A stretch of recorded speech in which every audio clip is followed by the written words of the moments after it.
ಯಾಕಣ್ಣ ನನ್ನ ಹತ್ರ ಸುಳ್ಳು ಹೇಳ್ದೆ? ನಾನೇನು ಸುಳ್ಳು ಹೇಳ್ದೆ ಬಾನು? ನೀನು ವಿಜಯ್ ಹತ್ರ ಮಾತಾಡಿದ ಮೇಲೆ ಸತ್ಯದ ಬಗ್ಗೆ ಮಾತಾಡ್ತಿದ್ಯಾ ಅಂತಂದ್ರೆ ಸುಳ್ಳಿನ ಬಗ್ಗೆ ಕೇಳ್ತಾ ಇದೆಯಲ್ಲ ನೀನು.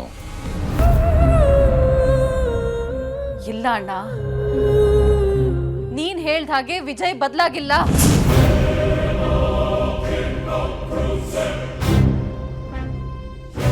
ಮನಸ್ಸು ಬಿಚ್ಚಿ ಮಾತಾಡ್ತಾನೆ. ಆ ಮಾತಲ್ಲಿ ನನ್ನ ನಗು ಇರುತ್ತೆ. ನನ್ನ ಸತ್ತೋದ ಭರವಸೆಗೆ ಜೀವ ಬರುತ್ತೆ ಅಂತ ಕಣ್ಣು ಬಾಯಿ ಬಿಟ್ಕೊಂಡು ಕೇಳ್ತಾ ಇದ್ರೆ ಅವನು ಆಡಿದ್ದು ಏನು ಗೊತ್ತಾ? ನನ್ನ ಜೀವನೇ ಹೋಗುವಂತ ಮಾತು.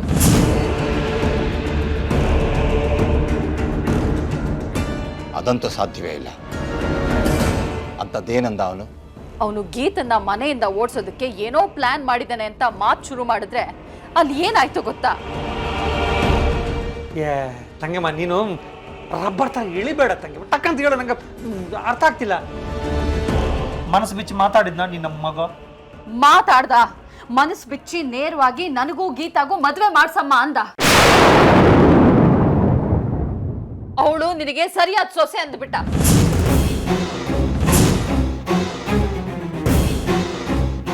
ಇಲ್ಲ ಇಲ್ಲ ಇಲ್ಲ, ವಿಜಯ್ ಹೀಗೆ ಹೇಳ್ತಿದ್ದಾನೆ ಅಂತಂದ್ರೆ ನಾನು ನಂಬೋದಿಲ್ಲ. ಅವನು ಬದಲಾಗಿಲ್ಲ. ಬದಲಾಗಿದ್ದಾನೆ ಅಂತ ನಾನು ಬಡ್ಕೋತಾ ಇಲ್ವಾ? ಇದು ಒಂದು ನಾಟಕ. ಗೀತನ್ನ ಕೈವಶ ಮಾಡ್ಕೊಂಡು ಕತ್ತಿಸಕ್ ಬಿಡ್ತಾನೆ. ಅದು ಇದು ಅಂದ್ಕೊಂಡು ನಮಗ್ ನಾವೇ ಸಮಾಧಾನ ಮಾಡ್ಕೊಂಡು ಇಷ್ಟು ದಿನ ನಾವು ಕಾಲ ಕಳೆದು ಬಿಟ್ವಿ. ಅವನು ಸತ್ಯ ಹೇಳ್ತಾನೆ ಅಂತ ಹೋದ್ರೆ ಹೀಗ್ ಮಾಡ್ಬಿಟ್ಟ. ಅವನು ಸತ್ಯನೇ ಹೇಳಿದಾನೆ ಅಣ್ಣ. ಆದ್ರೆ ಆ ಸತ್ಯನ ನನ್ನ ಕೈಲಿ ಅರ್ಗಿಸ್ಕೊಳ್ಳೋದಕ್ಕಾಗ್ತಾ ಇಲ್ಲ. ಹೇಳು, ಈಗ ನಾನು ಏನ್ ಮಾಡ್ಲಿ ಹೇಳು?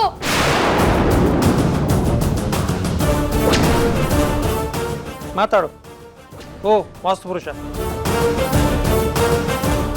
ಹೇಳೋಣ. ಕೇಳ್ತಿದ್ದಾಳಲ್ಲ, ಹೇಳೋಣ. ಅವನು ನಿನ್ನ ದಾರಿಲಿ ಇದ್ದಾನೆ ತಂಗಿ ಅಂತ ಗೊಗ್ಗರ ದನಿಯಲ್ಲಿ ಯಾವಾಗಲೂ ಹೇಳ್ತೀಯ?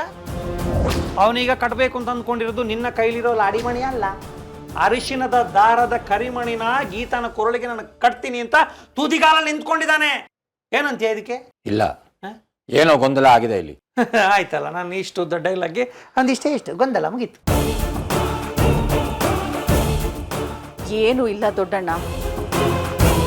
ಇಷ್ಟು ದಿನ ಗೊಂದಲದಲ್ಲಿದ್ದವನು ಈಗ ಗಟ್ಟಿ ನಿರ್ಧಾರ ತಗೊಂಡಾಗಿದೆ. ಅವನು ಗೀತಾಗೆ 3 ಗಂಟೆ ಕಟ್ಟಬೇಕಂತೆ, ಸಪ್ತಪದಿ ತುಳಿಬೇಕಂತೆ, 7 ಜನ್ಮಕ್ಕೂ ಅವಳು ಜೊತೆ ಆಗಿರ್ಬೇಕಂತೆ. ಇದನ್ನ ಅವನೇ ಬಾಯಿ ಬಿಟ್ಟು ಕೇಳ್ಕೊಂಡ. ಇದ್ರಲ್ಲಿ ಏನಿದೆ ಗೊಂದಲ ನಿನಗೆ? ತಂಗೆವ್ವ, ತುಂಬಾ ಸೀರಿಯಸ್ ಆಗಿ ಹೇಳ್ತಿದ್ದೀನಿ ಕೇಳು. ಏನಿನ್ನ ದೊಡ್ಡಣ್ಣನ ನಂಬ್ಕೊಂಡ್ರೆ ಇವನು ನಮ್ಮ ಕೈಲೇ ವಿಜಿ ತಲೆ ಮೇಲೆ ಅಕ್ಷತೆ ಕಾಳು ಹಾಕ್ಸಿ ನಮಗೆ ಹೋಳಿಗೆ ಊಟ ಹಾಕ್ಸ್ಬಿಡ್ತಾನೆ. ನೋಡು, ನಾವು ಪ್ಲಾನ್ ಚೇಂಜ್ ಮಾಡಬೇಕು. ಪ್ಲಾನ್ ಬಿ ಏನಾರು ಇದೆಯಾ? ಈಗ ನಮಗುಳ್ದಿರೋ ಒಂದೇ ಒಂದು ದಾರಿ ಅಂದ್ರೆ ಹೇಗಾದ್ರೂ ಮಾಡಿ ಆ ಗೀತಾ ತಲೆಗೆ ಯಾವ್ದಾದ್ರೂ ಅಪವಾದ ಕಟ್ಟಿ ಅವಳನ್ನ ಈ ಮನೆಯಿಂದ ಒತ್ತು ಓಡಿಸೋದು ಅಷ್ಟೇ.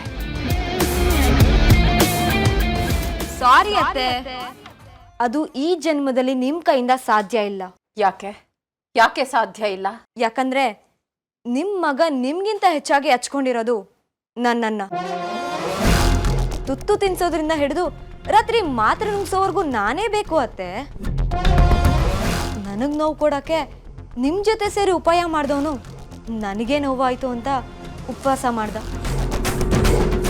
ಗೆಟ್ ಔಟ್ ಅಂತ ಕಿರ್ಚ್ತಿದ್ದವನು ಈಗ ಐ ಲವ್ ಯು ಅಂತ ಅಂಗ್ಲ ಹಚ್ಚೋಕ್ ಶುರು ಮಾಡ್ದ. ನನ್ ಕೊರಳಲ್ಲಿರೋ ತಾಳಿನ ತೆಗ್ಸೋಕೆ ಹರಸಾಹಸ ಮಾಡ್ದವನು ನನ್ ಕೊರಳಿಗೆ ತಾಳಿ ಕಟ್ಟಕ್ಕೆ ಸಾವಿಗೂ ಅಂಜದೆ ಕಾದ. ಅಂತವನಿಂದ ನನ್ನನ್ನ ನೀವು ಹೇಗ್ ದೂರ ಮಾಡ್ತೀರಾ? ಏಯ್, ಈಗ ಶುರುವಾಗಿರೋ ನಿನ್ನ ಮೇಲಿನ ಪ್ರೀತಿಗಿಂತ 20 ವರ್ಷಗಳಿಂದ ನನ್ನ ಮೇಲಿರೋ ಪ್ರೀತಿ ದೊಡ್ಡದು ಕಣೆ. ಅದನ್ನ ಸಾಬೀತಾಗೋ ಸಂದರ್ಭನ ಸೃಷ್ಟಿ ಮಾಡಿ ನಿನ್ನನ್ನ ಈ ಮನೆಯಿಂದ ಓಡಿಸ್ತೀನಿ. ಮತ್ತೆ ನಿಮ್ ಕೈಯಿಂದ ಆಗ್ದಿರೋ ಮಾತನಾಡ್ತಿರಲ್ಲ ಅತ್ತೆ. ನಿಮ್ ಅಸಲಿ ಬುದ್ಧಿ ಅವನಿಗೇನಾದ್ರೂ ಗೊತ್ತಾದ್ರೆ ನಿಮ್ 20 ವರ್ಷದ ಪ್ರೀತಿ 20 ನಿಮಿಷದಲ್ಲೇ ಸುಳ್ಳಾಗುತ್ತೆ ಅತ್ತೆ. ನೋಡಿ, ಒಂದನ್ನ ಸ್ಪಷ್ಟವಾಗಿ ತಿಳ್ಕೊಳ್ಳಿ. ನೀವೇನಾದ್ರೂ ನನ್ ವಿರುದ್ಧ ತಿರುಗಿ ಬಿದ್ರೆ ನಿಮ್ಮ ಮಗ ನಿಮ್ಮ ವಿರುದ್ಧನೇ ತಿರುಗಿ ಬೀಳ್ತಾನೆ. ಇದು ನಿಮಗೆ ತುಂಬಾ ಸಲ ಅನುಭವಕ್ಕೆ ಬಂದಿದೆ ಅಂತ ಅನ್ಕೋತೀನಿ.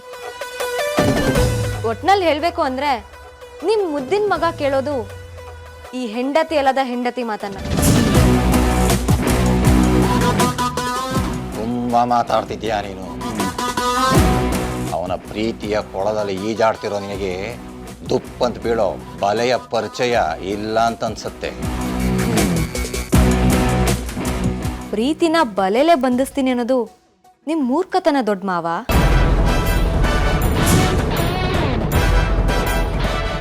ಅತ್ತೆ, ಒಳ್ಳೆ ವಿಷಯನ ಯಾರೇ ಹೇಳಿದ್ರು ಕೇಳ್ಬೇಕಂತೆ.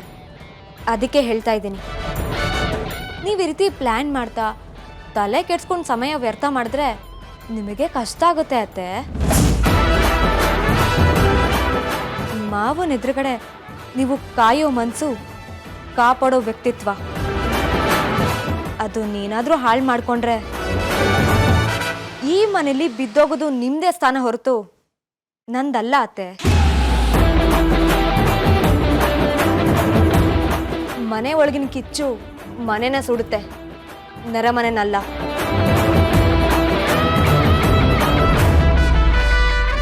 ಇದರ ಅರ್ಥ ಗೊತ್ತಿದೆ ಅಂದ್ಕೋತೀನಿ ಅತ್ತೆ. ಇನ್ಯಾರಿಗೋ ಅಂತ ಗುಂಡಿ ತೋಡಿ ಖುಷಿಲ್ ಓಡಾಡುವಾಗ ಕಾಲ್ ಜಾರಿದ್ರೆ ಆ ಗುಂಡಿಲಿ ಅವರೇ ಬೀಳೋ ಸಾಧ್ಯತೆ ಇದೆ. ಅದಕ್ಕೆ ಗುಂಡಿನ ತೋಡದೇ ಇದ್ರೆ ಉತ್ತಮ ಅತ್ತೆ. ಅಕಸ್ಮಾತ್ ನನ್ನನ್ನು ಸಿಕ್ಕಾಕ್ಸಕ್ ಹೋಗಿ ನೀವೇನು ಅಂತ ಗೊತ್ತಾದ್ರೆ ನಿಮಗ್ ಅವಮಾನ ಆಗುತ್ತಲ್ಲ ಅಂತ ಬುದ್ಧಿವಾದ ಹೇಳ್ತಿಲ್ಲ. ನೀವ್ ಇಂಥವ್ರು ಅಂತ ಗೊತ್ತಾದ್ರೆ ನಮ್ಮ ಮಾವ ಮರುಗ್ತಾರಲ್ಲ, ನನ್ ಗಂಡ ಕೊರಗ್ತಾರಲ್ಲ ಅಂತ ಹೇಳ್ತಾ ಇದ್ದೀನಿ. ನಿಮ್ಮ ಮುಖ ನೋಡ್ತಿದ್ದಾಗೆ ಮನೇಲಿ 100 ಚಿಂತೆ ಇದ್ರೂ ತುಟಿ ಮೇಲೆ ನಗು ಮೂಡುತ್ತೆ. ಏನೇ ಟೆನ್ಷನ್ ಇದ್ರೂ ಮರ್ತು ಹೋಗ್ಬಿಡುತ್ತೆ.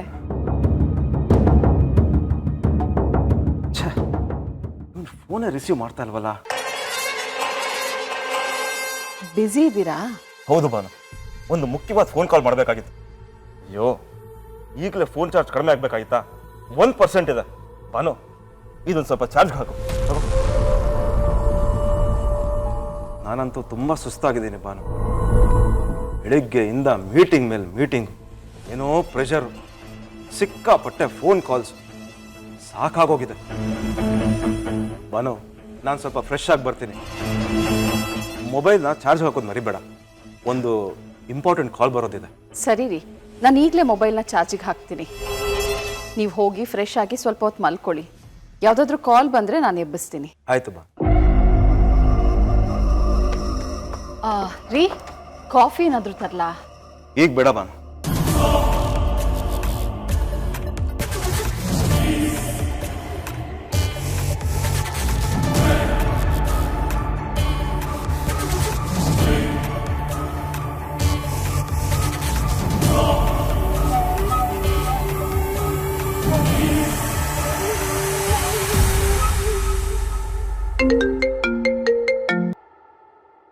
ಹಲೋ ವಿಜಯ್, ಹೇಗಿದ್ಯೋ?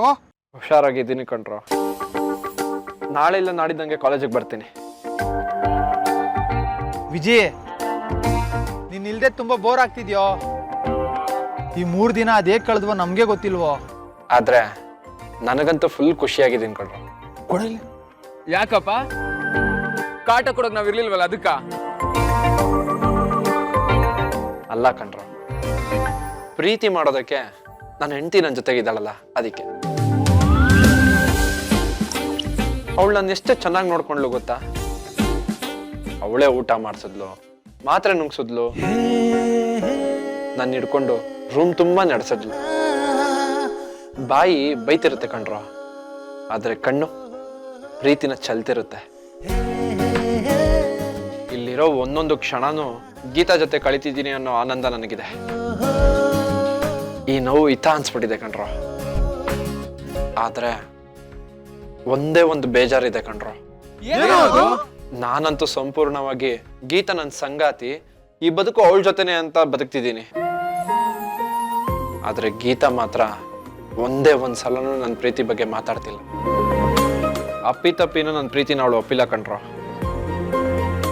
ಆದ್ರೆ ಅವಳು ಒಪ್ಪೋಗಳಿಗೆ ಯಾವಾಗ ಬರುತ್ತೆ ಅಂತ ಕಾಯ್ತಾ ಇದ್ದೀನಿ ಕಣ್ರೋ.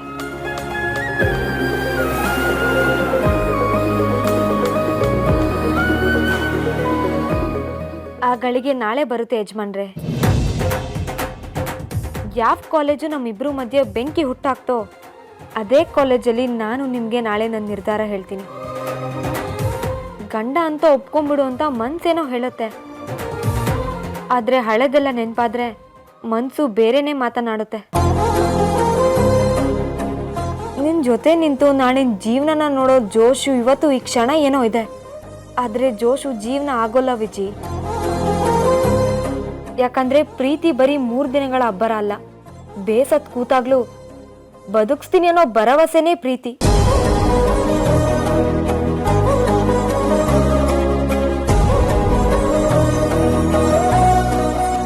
ನನ್ನ ಒಳಗಡೆ ಹುಟ್ಟಿದ್ದು ಆ ಪ್ರೀತಿನ. ಆ ಪ್ರೀತಿ ಹಿಂದಿನ ಕಹಿನೆಲ್ಲ ಆಚೆ ಕಳ್ಸುತ್ತಾ?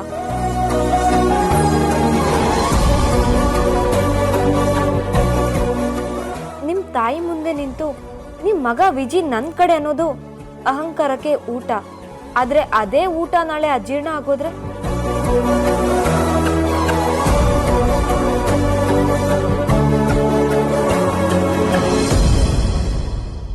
ಈಗ ಗೊತ್ತಿಲ್ದಿರೋ ಗೊಂದಲ ಜೊತೆ ಹೆಜ್ಜೆ ಹಾಕೋಕ್ ನನಗೂ ಇಷ್ಟ ಅಲ್ಲ ವಿಜಿ. ನಾಳೆ ಅಷ್ಟರಲ್ಲಿ ತೀರ್ಮಾನ ಮಾಡೇ ಮಾಡ್ತೀನಿ. ನಾಳೆ ಕಾಲೇಜಲ್ಲಿ ನಿನ್ ಪ್ರಶ್ನೆಗೆ ಉತ್ತರ ಕೊಡ್ತೀನಿ ವಿಜಿ. ಅದು ಈ ಜನ್ಮದಲ್ಲಿ ಸಾಧ್ಯನೇ ಇಲ್ಲ. ನಿಮ್ ಮಗ ನಿಮ್ಗಿಂತ ಹೆಚ್ಚಾಗಿ ಹಚ್ಕೊಂಡಿರೋದು ನನ್ನನ್ನ. ತುತ್ತು ತಿನ್ಸೋದ್ರಿಂದ ಹಿಡಿದು ರಾತ್ರಿ ಮಾತ್ರ ಮುಗಿಸೋವರೆಗೂ ನಾನೇ ಬೇಕು ಅತ್ತೆ.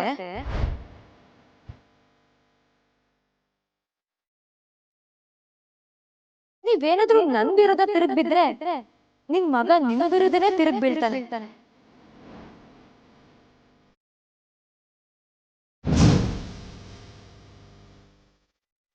ಮಾವನ ಎದುರುಗಡೆ ನೀವು ಕಾಯೋ ಮನ್ಸು, ಕಾಪಾಡೋ ವ್ಯಕ್ತಿತ್ವ, ಅದು ನೀನಾದ್ರೂ ಹಾಳು ಮಾಡ್ಕೊಂಡ್ರೆ ಈ ಮನೇಲಿ ಬಿದ್ದೋಗೋದು ನಿಂದೆ ಸ್ಥಾನ ಹೊರತು ನಂದಲ್ಲ ಅತ್ತೆ.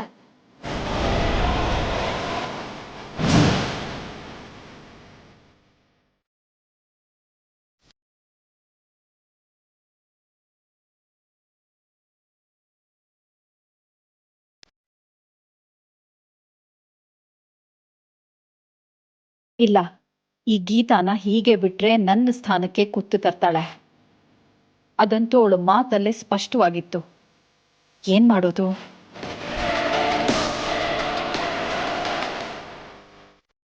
ನನ್ನ ವಿಜಿನೋ ನನಗೆ ಕೈ ಕೊಟ್ಟಿದ್ದಾನೆ. ಇಷ್ಟು ದಿವಸ ವಿಜಿ ವಿರೋಧ ಗಟ್ಟಿಯಾಗಿರುತ್ತೆ ಅಂತನ್ನೋ ಧೈರ್ಯ ನನಗಿತ್ತು. ಆದರೆ ಈಗ ಅದೆಲ್ಲ ಹೋಯ್ತು. ಎಲ್ಲೋ ಒಂದು ಕಡೆ ನ್ಯಾಯ ಬೇಕಷ್ಟೇ ಅನ್ನೋ ಗೀತಾ ನಿಲುವು ಬದಲಾಗೋದೇ ಇಲ್ಲ ಅಂತ ಅಂದ್ಕೊಂಡಿದ್ದೆ. ಆದರೆ ಇವತ್ತದು ಬದಲಾಗ್ಬಿಟ್ಟಿದೆ, ಒಲವಾಗ್ಬಿಟ್ಟಿದೆ. ಅವಳ ನಿರ್ಧಾರ ಗಟ್ಟಿ ಆಯ್ತು ಅಂದರೆ ನಾನು ಅದನ್ನು ಅಲ್ಗಾಡ್ಸೋದಕ್ಕೆ ಆಗೋದಿಲ್ವಾ? ಅವಳಿಗೆ ಅಡ್ಡಿ ಬರೋ ಒಂದೇ ಒಂದು ಅವಕಾಶನೂ ನನಗೆ ಸಿಗೋದಿಲ್ವಾ?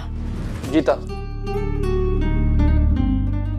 ಏನ್ ಗೀತಾ ನೀನು ಒಂದು ಹೆಂಡತಿಯಾಗಿ ಗಂಡನ ಈಗ ನೋಡ್ಕೊಳ್ಳೋದು?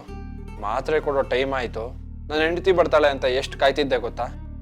ಅಟ್ಲೀಸ್ಟ್ ಹೆಂಡತಿಯಾಗಿ ಅಲ್ದಿದ್ರು ಒಂದು ನರ್ಸಾಗಿ ಬರ್ಬೋದಲ್ವಾ? ನರ್ಸ್ ಕೂಡ ಪೇಷಂಟ್ನ ಈಗೆಲ್ಲ ನೋಡ್ಕೊಳಲ್ಲ, ಆಗಾಗ ಬಂದು ವಿಚಾರಿಸ್ಕೊಂತಾರೆ. ಬೆಲ್ ಹೊತ್ತಿದ್ರೆ ಓಡ್ಕೊಂಡ್ ಬರ್ತಾರಪ್ಪ. ಆದ್ರೆ ನನ್ನ ಆಟ ಆಗ್ಲಿಂದ ಬೆಲ್ ಹೊಡಿತಾನೆ ಇದೆ. ನೀನ್ ಬಂದೇ ಇಲ್ವಲ್ಲ ಗೀತಾ? ಹೋಗೀತಾ, ಮೊಟ್ಟೆ ಕೋಳಿ ಮೊಟ್ಟೆ 222. ಅಲ್ಲ, ಒಂದ್ ನಿಮಿಷ. ನೀನ್ ಇಷ್ಟು ಆರಾಮಾಗಿ ಗೆದ್ದು ಓಡಾಡ್ತಿದ್ಯಾ ಅಂದ್ರೆ ಹಾಸಿಗೆ ಪಕ್ಕ ಟೇಬಲ್ ಮೇಲೆ ಇರೋ ಮಾತ್ರೆ ತಗೊಳಕ್ಕೂ ನಿನಗೆ ಕಷ್ಟನಾ? ಇದಕ್ಕೂ ನಾನೇ ಬರ್ಬೇಕಾ? ನೀನ್ ಮಾತ್ರೆ ಕೊಟ್ರೆ ಅದು ಕಹಿನೇ ಅನ್ಸಲ್ಲ. ಏನು ತಕರಾರು ಇಲ್ದೆ ನುಂಗ್ಬಿಡ್ತೀನಿ. ಈಗೇನು ಕೊಡ್ತೀಯಾ ಇಲ್ವಾ ಮಾತ್ರೆ?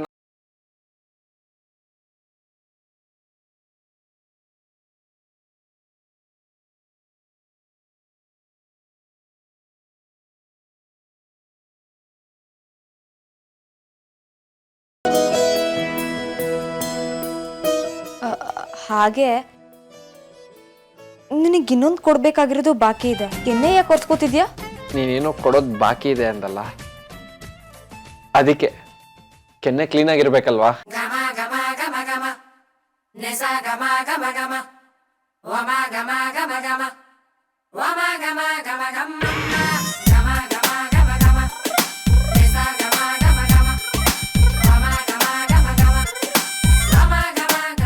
ಹಲೋ, ತಮ್ಮ ಕಲ್ಪನೆ ಅನ್ನೋ ಕುದುರೆಗೆ ಸ್ವಲ್ಪ ಲಗಾಮ್ ಹಾಕ್ತೀರಾ? ನಾನ್ ಕೊಡ್ಬೇಕಾಗಿರೋದು ಕೆನ್ನೆಗೆಲ್ಲ, ಕೈಗೆ. ತಗೋ.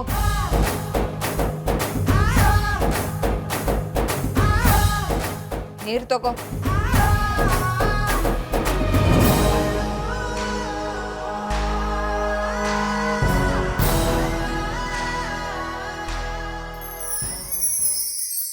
ಗೀತಾ, ಮಾತ್ರೆ ಮಾಮೂಲಿ ಆಯ್ತು, ಬೇರೆ ಏನಾದ್ರು ಕೊಟ್ರೆ ತಗೊಂತೀನಿ.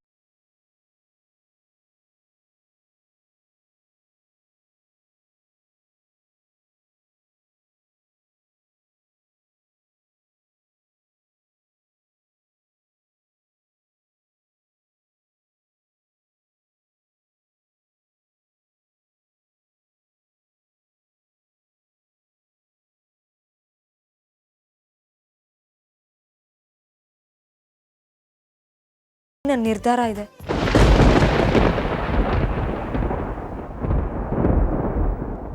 ನೀನ್ ನನಗೇನು ಅನ್ನೋ ಉತ್ತರ ಇದೆ.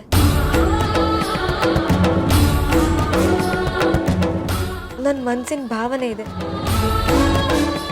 ಮಾತಲ್ಲಿ ಹೇಳೋಕ್ಕಾಗ್ದಿರೋ ಅರ್ಥ ಇದೆ. ಒಗಟನ್ನ ಒಡೆದು ನೋಡು, ನಿನಗೆ ಎಲ್ಲ ಅರ್ಥ ಆಗುತ್ತೆ.